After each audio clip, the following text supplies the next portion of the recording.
नमस्कार स्टूडेंट्स, स्वागत है आपका चाणक्य क्लासेस के ऑनलाइन प्लेटफॉर्म और आर छिंपा यूट्यूब चैनल पे। अपने सीरीज़ चल रही थी रीजनल ज्योग्राफी में और उसमें जो नेक्स्ट यूनिट है आपके उसमें दे रखा है आपके चाइना। तो आज अपने शॉर्ट में बात करेंगे चाइना पे।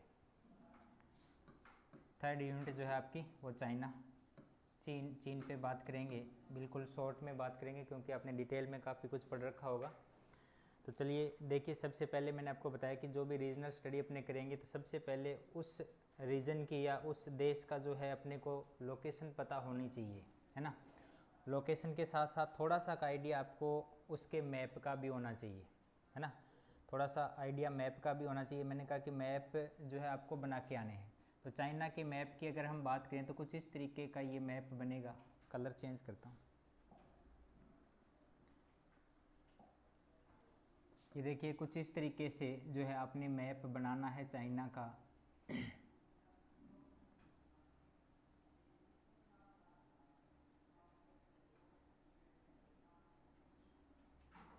इस तरीके से, ठीक है। जैसे मतलब डॉगी होता है ना, उस तरीके से जो है वो मैप बनेगा। थोड़ा सा का आइडिया ये रखना है।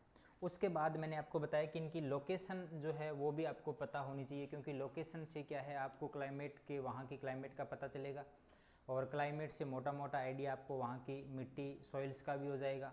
इसके अलावा खनिजों का भी आइडिया हो जाएगा, है ना, कि बहुत कुछ डिपेंड करेगा अगर आपको उसकी लोकेशन पता है।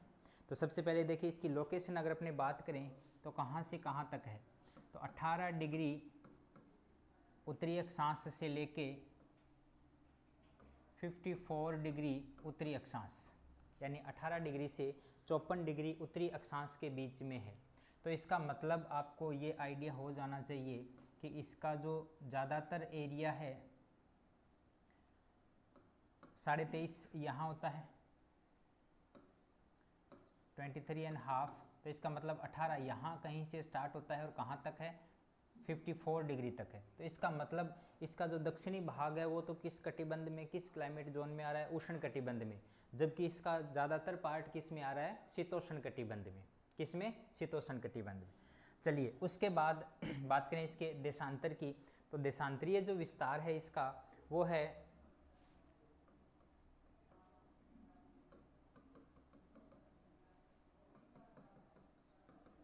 74 डिग्री ईस्ट से लेकर 135 डिग्री ईस्ट, यानी 74 डिग्री ईस्ट से 74 डिग्री पूर्वी से लेकर 135 डिग्री पूर्वी अक्षांशों के बीच में इसकी क्या है, देशांतरीय स्थिति है। तो ये आइडिया अपने को पहले सबसे पहले होना चाहिए। उसके बाद अगर इसमें याद रखना चाहो तो इसका क्षेत्रफल जो है वो है 95,96,961, 95,96,961 स्क्वायर किलोमीटर जो है टोटल एरिया है किसका, चाइना का। अब इंट्रो में इसके अगर आप और आगे बढ़ो तो चाइना के जो बाउंड्री लगती है वो देश कौन कौन से हैं, ठीक है। एशिया के दक्षिणी भाग में है। तो ये भी थोड़ा सा अगर देखना चाहो तो देख लो, नहीं तो मोटा मोटा आपको अक्षांशों का पता होना चाहिए। कितना, 18 डिग्री से 54 डिग्री, इधर 74 डिग्री से 135 डिग्री देशांतर, यानी ये लॉन्गिट्यूडनल एक्सटेंशन है और ये लैटिट्यूडनल है, ठीक है, ये ध्यान रखना। चलिए अब मैंने जैसे बताया था लास्ट क्लास में भी, अगर लास्ट क्लास नहीं देखी तो देख लेना। यूएसए की बात हमने की थी। तो यूएसए की बात करें या चाइना की बात करें या बांग्लादेश की बात करें या ब्राज़ील की बात करें या अर्जेंटीना की बात करें, सबसे पहले जो पॉइंट हैं वो पॉइंट उसी तरीके से याद रखने हैं। उनके भौगोलिक प्रदेश, भौगोलिक प्रदेश कौन कौन से हैं किसी भी देश के। उसके बाद उसकी जलवायु किस प्रकार की है। उसके बाद उसकी मृदा के बारे में थोड़ा पढ़ना है। उसके बाद वहाँ की वनस्पति के बारे में देखना है। और उसके बाद वहाँ के खनिज मिनरल्स के बारे में, खनिज संसाधनों के बारे में। उसके बाद वहाँ उद्योगों के बारे में, औद्योगिक स्थिति, औद्योगिक विकास देखना है। उसके बाद वहाँ का मानव संसाधन, मानव संसाधन। इसके अलावा वहाँ की कृषि, वहाँ का अपवाह तंत्र। तो ये थोड़ा सा कि ये जो टॉपिक हैं इनके बारे में थोड़ा थोड़ा आइडिया आपको होना चाहिए, ठीक है। प्लस क्या है कि चाइना में जब अपने पढ़ते हैं तो एक ही सबसे ज़्यादा बड़ी समस्या जो सामने आती है वो ये आती है कि वहाँ यहाँ के जो नाम है वो थोड़े से ऊटपटांग है। अपने को ऊटपटांग लगते हैं, उनके लिए तो ऊटपटांग क्या है, लेकिन अपने लिए थोड़ा सा क्या है, ऊटपटांग लगते हैं, है ना। शांग सिंग शोंग इस तरीके के नाम जो है वो नाम बस थोड़े से ऊटपटांग है। तो इसके लिए सीधा सा तरीका ये है कि सारे याद हों तो बहुत बढ़िया बात है, याद नहीं हो तो कुछ पर्टिकुलर 7 8 10 नाम बताऊंगा मैं आपको, वो नाम आपने एक पेज पे लिख लेने और वो याद रखने हैं। चाइना का जब भी जो भी क्वेश्चन आए उनमें वो क्षेत्रों के नाम आप लिख देना, ठीक है। क्योंकि पर्टिकुलर जो ऐसे क्षेत्र हैं जिनमें खनिज भी अच्छे मिलते हैं, कृषि भी अच्छी होती है, उद्योगों का विकास भी अच्छा है, वनस्पति भी वहाँ की है, मृदा भी वहाँ की उपजाऊ है, तो पर्टिकुलर भूमि के नाम वो ही आएंगे, ठीक है। तो नाम जो है वो थोड़े से याद करने इसमें आपको लगते होंगे कि थोड़े ओके हैं, लेकिन अगर 1 2 बार पढ़ोगे तो याद हो जाएगा, ठीक है। अपने लिए ओके हैं, उनके लिए तो क्या ओके हैं। चलो देखिए, सबसे पहले तो क्षेत्रफल देख लिया, इसकी स्थिति देख ली। कुछ पर्वतीय क्षेत्र हैं। सबसे पहले बात करें तो जो पर्वतीय क्षेत्र चाइना के अंतर्गत आते हैं तो याद रखना तिब्बत के उच्च क्षेत्र के नाम से तिब्बत हाईलैंड रीजन, इनमें अगर हम बात करें तो इसके अंतर्गत ऊंचे पर्वतीय और पठारी भाग हैं। तिब्बत का जो पठार है उसके बारे में, तिब्बत प्लेटू के बारे में आपने पहले भी पढ़ा होगा। और यहाँ पे जो इसकी पर्वत श्रेणियाँ हैं उनके बारे में आपने याद रखना। एक तो कुनलुन सान, दूसरी है अल्टाई सान। ये इम्पोर्टेंट है, पर्वतीय श्रेणियां हैं किसकी, तिब्बत पठार से निकलती है। पर्वत श्रेणियां कौन सी, कुनलुन सान और अल्टाई सान, ठीक है। इसके अलावा थानसान क्या है, ये भी मुंगेरियन और तारिम बेसिन के बीच वाला क्षेत्र है। बेसिन का मतलब निम्न भूमि, बीच वाला भाग कौन सा है, थानशान।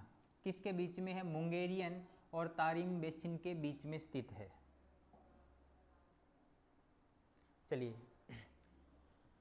उसके बाद कुछ नाम है आपके पास, जो भी पढ़ने का मैटर है उसमें देख लेना।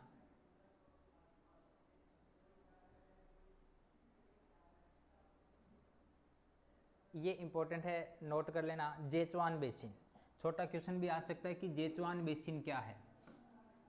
जेचुआन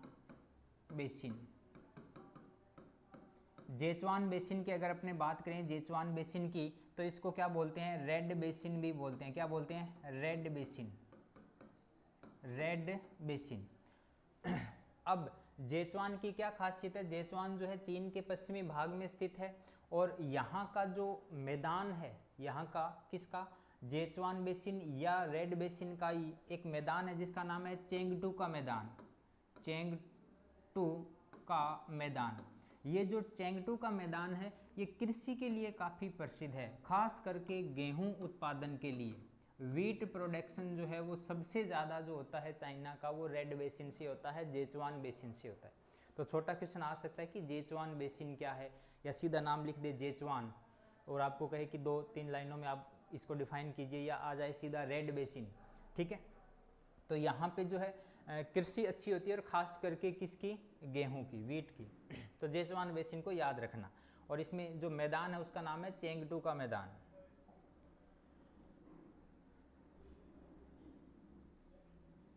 उसके बाद अपवा तंत्र, यहाँ से ये क्वेश्चन आ सकता है। अपवा तंत्र के बारे में आपने 3 नदियाँ पढ़नी है, केवल 3 नदियों के नाम याद रखने हैं। कौन कौन सी, सबसे पहले आपने याद रखनी है यांगटी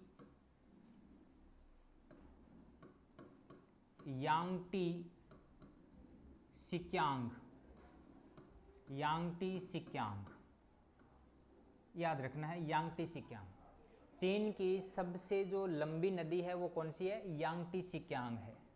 चीन की सबसे लंबी, सबसे लॉन्गेस्ट जो रिवर है वो कौन सी है, यांगटी सिक्यांग, सबसे लंबी, ठीक है। यांगटी सिक्यांग के बारे में अगर अपने देखें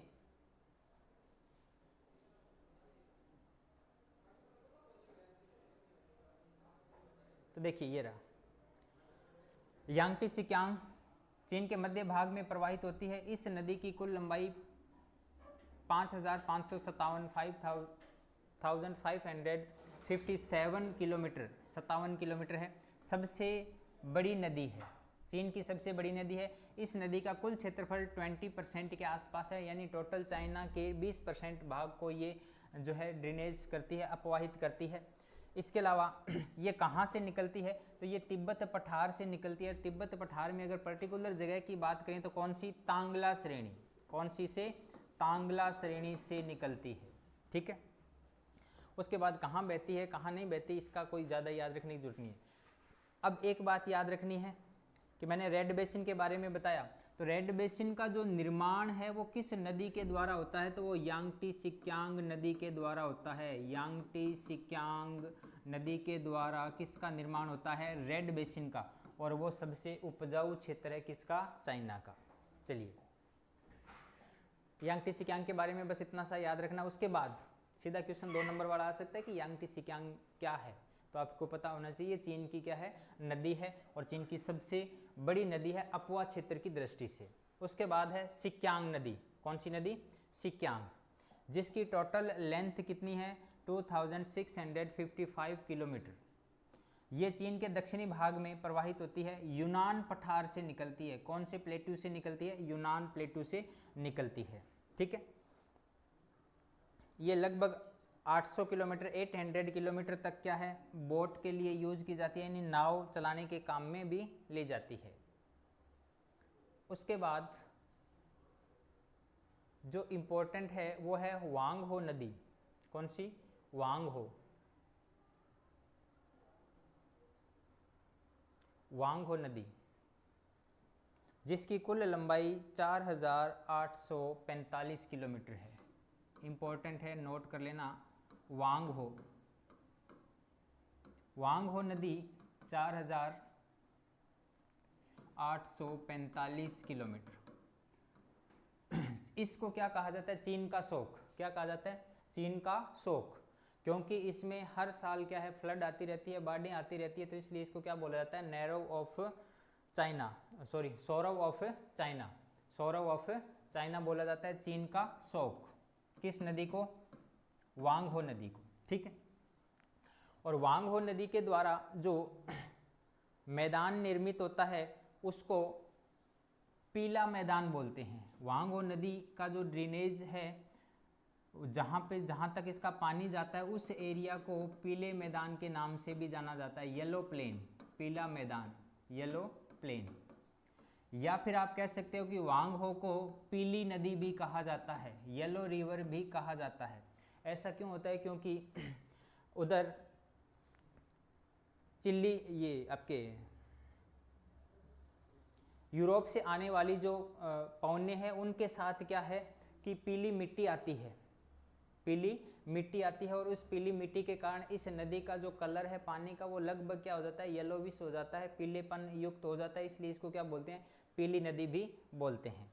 इसका उद्गम याद रखना, ओरिजिन कहाँ से होता है, तो 2 झीलों के नाम है, झीलों के नाम है, नोट कर लेना, छोटा क्वेश्चन बन सकता है अगर सीरियस पेपर बने तो। सीरिंग और ये और वाला एंड वाला और नहीं है, ये और नाम ही और है। इसके अलावा ओरिंग और,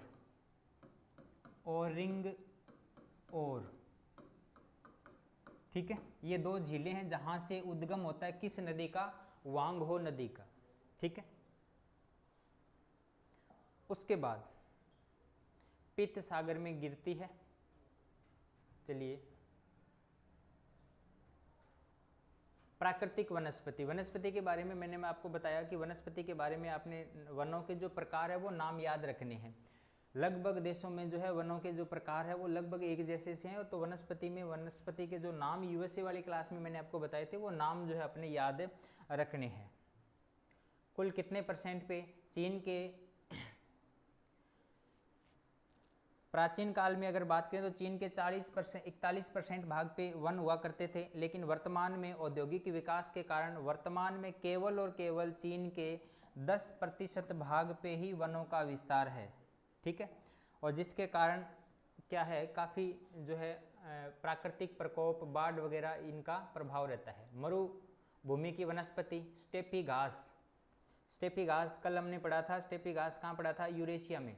तो मंगोलिया वाला आंतरिक भाग है, तिब्बत का पठार है, इन देशों में कौन सी प्रकार की घास मिलती है? स्टेपी घास मिलती है।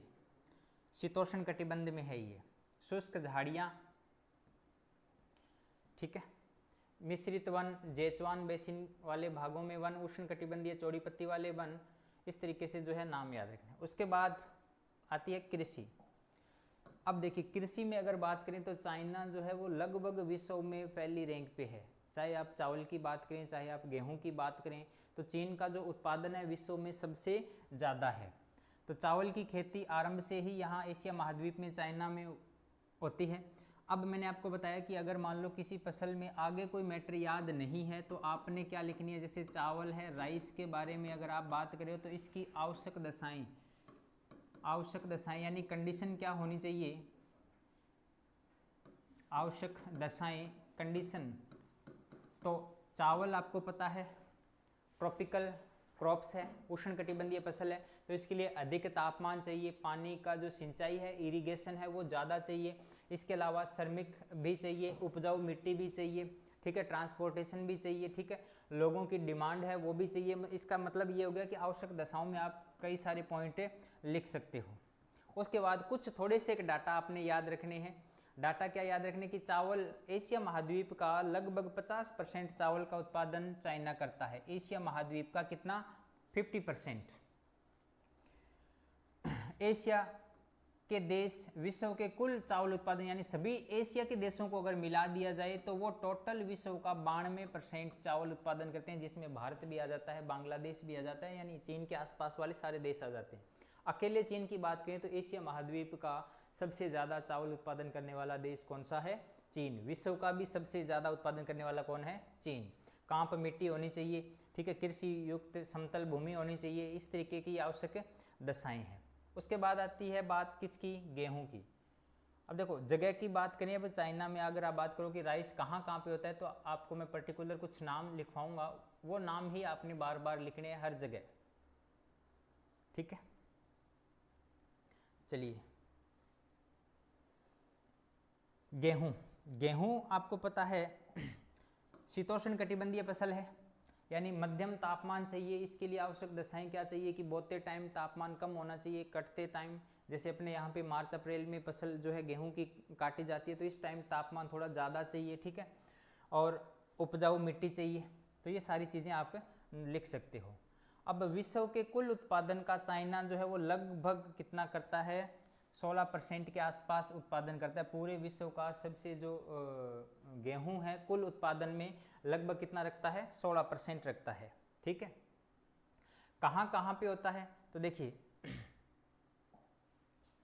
लोएस के मैदान के उत्तरी पश्चिमी भाग में, मंगोलिया के सीमांत क्षेत्र में बसंतकालीन गेहूं का उत्पादन होता है। चीन के मध्य भाग में यानी यांगटी सिकियांग नदी से निर्मित और मंचूरिया क्षेत्र, मंचूरिया नाम याद रखना, मंचूरिया क्षेत्र में भी जो है गेहूं का उत्पादन काफ़ी अधिक मात्रा में होता है। तो लोएस का मैदान जो है उसको पीली मिट्टी का मैदान बोलते हैं। ये छोटा क्वेश्चन शायद पिछली बार आया था, नहीं आया तो इस बार आने की संभावना है। लोएस क्या है? तो पीली मिट्टी युक्त मैदान है, पीली मिट्टी युक्त मैदान है जो वांगहो नदी वाले क्षेत्र में ही पड़ता है, ठीक है। उसके बाद चाय की बात करें तो चीन विश्व के कुल उत्पादन का लगभग 28% चाय का उत्पादन करता है। विश्व में बृहत्तम चाय उत्पादक देशों में एक है, कौन है? चाइना, ठीक है।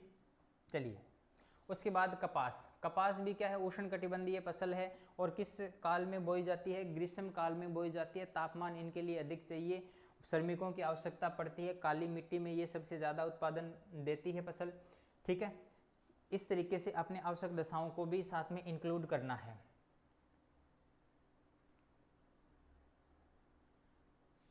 उसके बाद अंतर्राष्ट्रीय गन्ने की जो है उपयोग है, गन्ने वगैरह है। रेशम को ध्यान में रखें, चीन रेशम उत्पादन में विश्व में प्रथम स्थान पे है। प्राकृतिक रेशम की बात करें तो विश्व में सबसे ज़्यादा रेशम का उत्पादन कौन करता है? चाइना करता है। चीन के औद्योगिक प्रदेश, अब मैं आपको कुछ नाम नोट करवाऊंगा, वो नाम जो है आपने नोट करने हैं। इंडस्ट्रियल डेवलपमेंट 1949 से शुरू होता है। अब देखिए कुछ नाम मैं नोट करवा रहा हूँ आपको, ये नोट करने हैं। सबसे पहले नाम याद करना आप, सांसी सेंसी, सांसी सेंसी डैश करके लिख लेना। पर्टिकुलर छोटा क्वेश्चन आ जाए कि सांसी सेंसी क्षेत्र किसके लिए जाने जाते हैं, तो कोयला उत्पादन के लिए जाने जाते हैं, डैश करके लिखना। कोयला उत्पादन, कोल प्रोडक्शन के लिए जाने जाते हैं सांसी सेंसी क्षेत्र। इसके बाद नाम आ जाए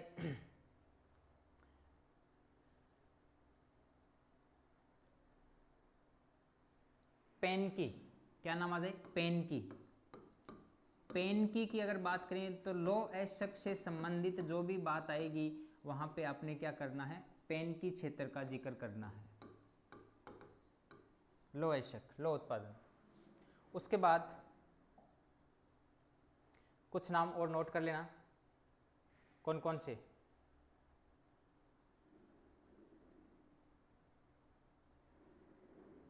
देखिए फुलारकी, चांगचुन, क्वारिन, फुलारकी बड़ा लिख देता हूं, फुलारकी, चांगचुन,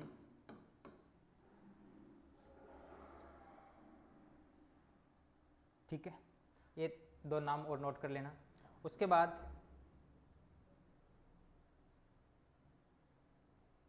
अनसान क्षेत्र, चिंजाओ लिंगे हास,